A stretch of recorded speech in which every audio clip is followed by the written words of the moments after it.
Malam itu, sekitar pukul 10, sebuah motor metik melaju pelan di jalanan sepi di kawasan pinggiran kota. Pengendaranya adalah seorang gadis muda bernama Naila, siswi kelas 3 SMA yang baru saja pulang dari acara belajar kelompok di rumah temannya. Wajahnya yang cantik dengan rambut panjang yang tergerai tampak lelah, namun ia tetap berhati-hati mengendarai motornya. Di pertigaan jalan yang remang-remang, Naila dihentikan oleh beberapa polisi berpakaian dinas. Salah satunya adalah seorang oknum yang dikenal arogan di wilayah itu, Bribka Surya. Dengan nada tinggi, ia mengangkat tangannya dan menyuruh Naila menepi. "Berhenti! Turun dari motor kamu!" bentaknya. Naila yang polos menurut saja. Ia mengira hanya pemeriksaan rutin. Namun, bukannya diperiksa dengan baik, Surya langsung menuduh Naila tidak membawa surat-surat lengkap. "Mana STNK sama SIM kamu? Jangan-jangan motor ini hasil curian?" katanya sambil menyeringai sinis. Naila panik dan buru-buru mengeluarkan dompet kecilnya. "Ini Pak, saya ada STNK dan SIM, semuanya lengkap. Saya cuma pulang dari belajar kelompok." Namun, bukannya memeriksa, Surya justru menepis kasar tangan Naila. "Ah, jangan banyak alasan. Kamu kira gampang lolos? Kalau nggak mau repot, kasih uang cepat." Naila kaget. Ia mencoba menjelaskan dengan sopan, tetapi nada suaranya justru membuat Surya makin tersulut emosi. Ia melirik dua rekannya, lalu dengan seenaknya mengikat tangan Naila dengan tali plastik yang mereka bawa. Seolah gadis itu seorang penjahat. "Biar kapok. Biar kamu tahu rasanya ngelawan aparat." Surya berkata sambil mendorong Naila ke pinggir jalan. Naila gemetar, matanya mulai berkaca-kaca. Beberapa pengendara yang lewat hanya melihat sekilas, takut ikut campur. Malam itu, Naila dipermalukan di pinggir jalan, diikat seperti kriminal. Namun, yang tidak diketahui oleh Surya dan anak buahnya adalah siapa sebenarnya Naila. Gadis yang mereka ikat dan rendahkan itu bukan orang biasa. Ia adalah anak seorang jenderal TNI yang sangat disegani. Dan kabar perlakuan keji itu sebentar lagi akan mengguncang semuanya. Mau saya lanjutkan ke bagian 2 yang lebih tegang, di mana perlakuan polisi itu mulai menimbulkan konsekuensi besar. Bagian 2. Malam yang mengguncang. Naila masih duduk di pinggir jalan dengan tangan terikat tali plastik. Bribka Surya berjalan mondar-mandir dengan wajah sombong, sesekali melirik Naila yang menunduk ketakutan. "Kalau mau cepat lepas, kasih aja uang. Minimal 2 juta. Kalau enggak, besok saya pastikan kamu di penjara," kata Surya dengan nada mengancam. Naila menggeleng. "Saya nggak bawa uang segitu, Pak. Tolong, saya nggak salah apa-apa." Surya semakin emosi. Ia menarik dagu Naila dengan kasar, membuat gadis itu menoleh paksa. "Jangan banyak alasan. Kalau kamu nggak nurut, saya bikin kamu benar-benar nyesel malam ini." Dua polisi lain hanya ikut tertawa kecil, seolah mendukung tindakan rekannya. Mereka tidak sadar bahwa di kejauhan, seorang pedagang nasi goreng yang kebetulan melihat kejadian itu sudah merekam diam-diam dengan ponselnya. Pedagang itu tahu wajah Naila, karena sering membeli makan di warungnya. Dan ia tahu betul bahwa gadis itu bukan sembarangan. Dengan tangan gemetar, pedagang itu langsung menghubungi seseorang lewat telepon. "Halo, Pak, ini penting banget. Anak jenderal itu, si Naila, sekarang lagi diperlakukan buruk sama polisi di jalan raya dekat perempatan. Tolong segera." Sementara itu, Naila berusaha tetap tegar meski hatinya hancur. Ia tahu ayahnya, Letjen Arman Pratama, seorang jenderal TNI yang dihormati, tidak pernah mengajarkannya untuk sombong dengan status keluarganya. Karena itu ia menahan diri, tidak menyebut siapa ayahnya. Tapi dalam hati ia mulai khawatir. Apakah malam ini akan jadi bencana besar? Bribka Surya makin beringas. Kamu pikir dia bisa nolong kamu? Jangan coba-coba kabur, ya? Katanya sambil menendang motor Naila hingga terjatuh ke aspal. Dentuman motor itu membuat beberapa warga yang melintas berhenti sejenak. Mereka mulai curiga, tapi tetap takut mendekat.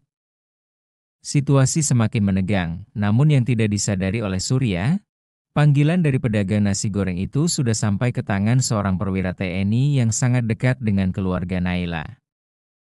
Dalam waktu singkat, kabar ini mulai menyebar ke lingkaran militer dan saat itu juga, rantai perintah mulai bergerak. Malam yang gelap itu akan segera berubah menjadi malam yang membuat Bribka Surya dan rekan-rekannya menyesal seumur hidup. Mau saya teruskan ke bagian 3 di mana pasukan khusus mulai bergerak diam-diam ke lokasi?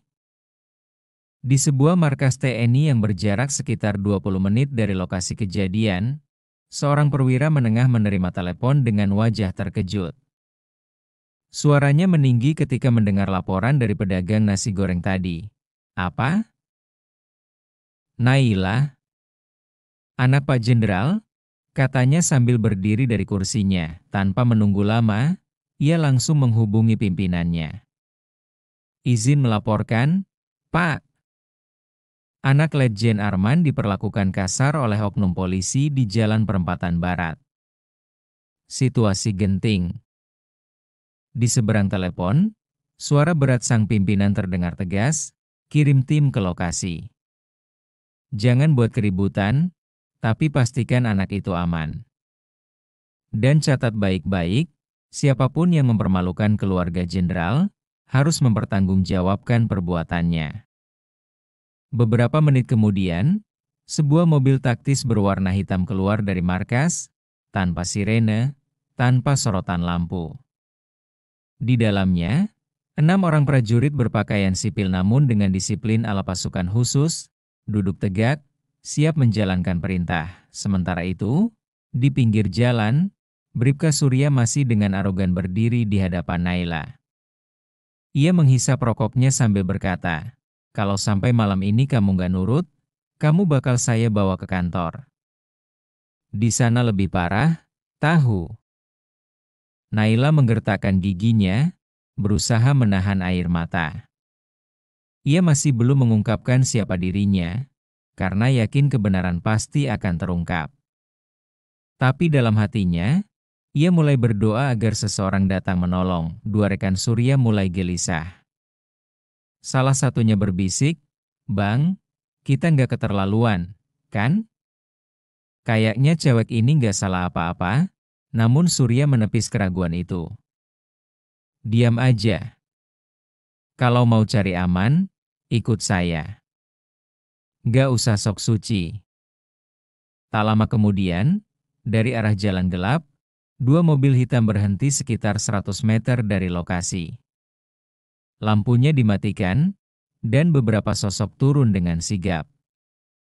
Mereka bergerak cepat namun hening, seperti bayangan yang menyatu dengan malam. Surya dan anak buahnya tidak menyadari bahwa mata mereka sedang diawasi, dan setiap tindakan mereka malam itu akan menjadi bukti yang menghantarkan pada kejatuhan. Malam yang tanpa sepi itu sebenarnya sudah dikepung oleh pasukan terlatih, dan sebentar lagi, keadaan akan berbalik. Mau saya lanjutkan ke bagian 4? Di mana pasukan khusus mulai masuk dan konfrontasi pertama dengan polisi arogan terjadi. Bagian 4. Konfrontasi pertama, suasana jalan yang tadinya sepi perlahan berubah tegang.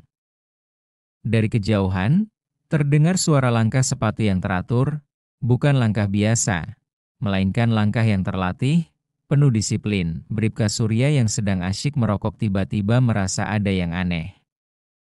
Ia menoleh ke kanan kiri, tapi hanya melihat gelap malam. Kalian dengar suara apa enggak? Tanyanya pada 2 rekannya. Kayak ada orang jalan. Bang, salah satunya menjawab dengan wajah gugup. Surya mendengus. Paling warga kepo. Santai aja.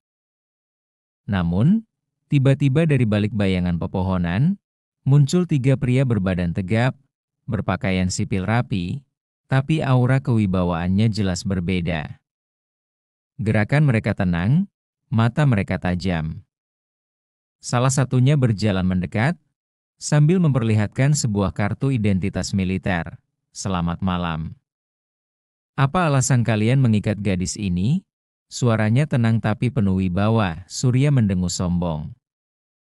Hah? Kalian siapa? Jangan ikut campur. Ini urusan polisi. Pria tegap itu menatap lurus ke arah Surya. Lepaskan dia sekarang juga. Nada suaranya terdengar seperti perintah, bukan permintaan. Surya tertawa sinis. Hahaha, saya polisi. Saya yang berwenang di sini. Kalian pikir bisa sok perintah? Kalian gak tahu siapa saya? Sebelum pria itu sempat menjawab, salah satu rekannya yang sejak tadi mengawasi Naila maju perlahan, menunduk, lalu berbicara dengan lembut. Nona Naila, mohon maaf, kami terlambat datang. Atas perintah langsung, kami ditugaskan memastikan Anda dalam keadaan aman. Naila tercengang, matanya membesar. Kalian, dari ayah? Bisiknya dengan suara bergetar. Pria itu hanya mengangguk singkat. Mendengar nama itu disebut, wajah Surya langsung berubah. Ayah? Siapa ayah kamu? Hah? Tanyanya dengan suara meninggi. Meski ada sedikit nada gugup, salah satu prajurit hanya tersenyum tipis. Kamu baru saja mengikat anak Letnan Jenderal Arman Pratama. Sekejap, wajah Surya pucat pasi. Rokok yang ada di tangannya jatuh begitu saja. Kedua rekannya langsung melongo, tubuh mereka kaku, seperti baru saja mendengar vonis mati. Jalanan malam itu semakin hening. Hanya terdengar suara jangkrik, seakan ikut menegangkan suasana. Mau saya teruskan ke bagian 5, di mana Surya mulai panik, sementara pasukan TNI menguasai situasi dan mencatat semua kejadian?